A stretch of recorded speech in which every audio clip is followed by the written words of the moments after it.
In this video we're going to take a brief look at the classification and communication requirements of GHS and CLP.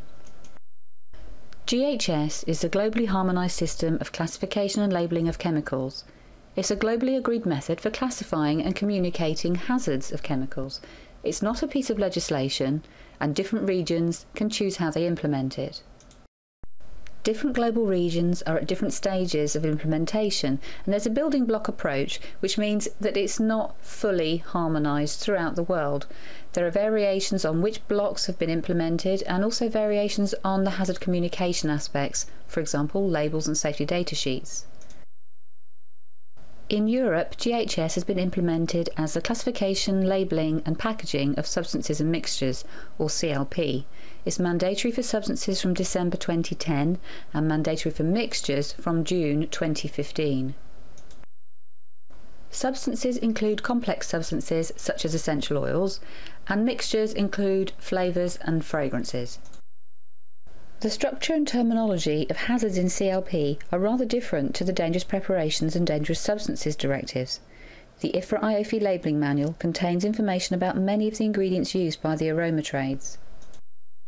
Until June 2015, there will be two systems of hazards and assessment in place. The DSD and DPD will be phased out at the same time as CLP is phased in. This does have several complications. Let's briefly review the old and new hazard structure. Under the DSD and DPD, you have a class of danger like irritant with an appropriate hazard symbol, risk phrase and safety phrases.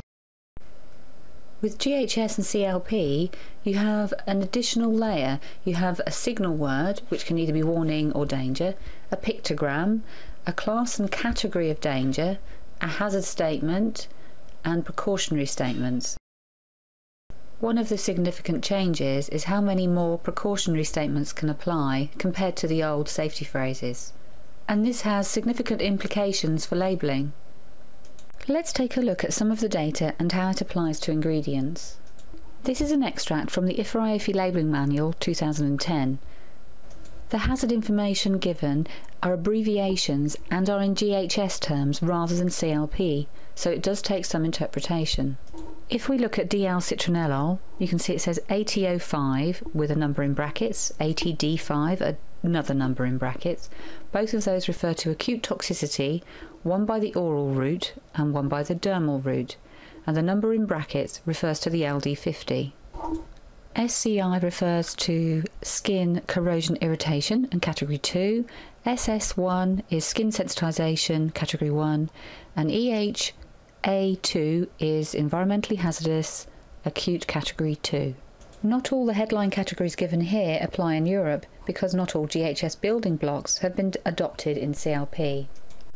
Here we can see the original position for citranolol under the DSD, the GHS information as from the IFRA IOFI Labelling Manual, and then it converted to CLP.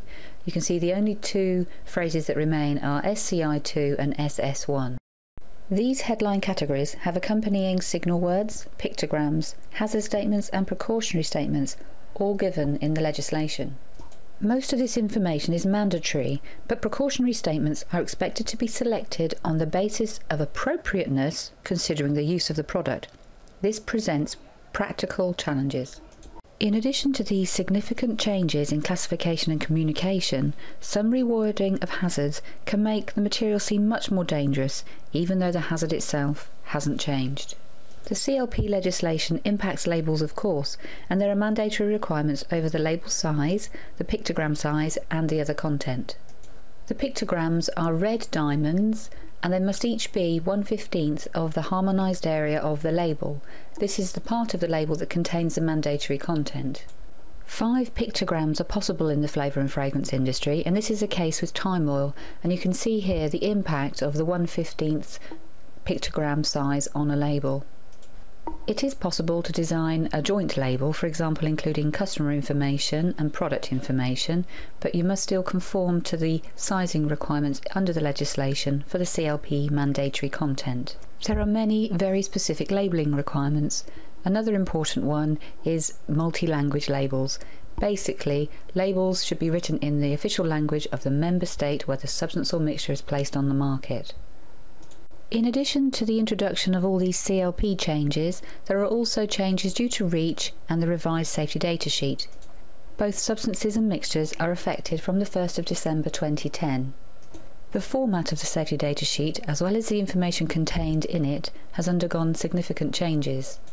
The mandatory headings and subheadings for a safety data sheet now take 2 pages on their own before adding any content. The new safety data sheet requirements are quite complex and discussed in another Formpak video. For further information, please take a look at our other videos, and also you could download the legislation from the IFRA website and also take a look at the frequently asked questions. In this video, we focused on the legislation itself rather than the tools that Formpak has available to cope with them. There are additional videos available which illustrate some of these features.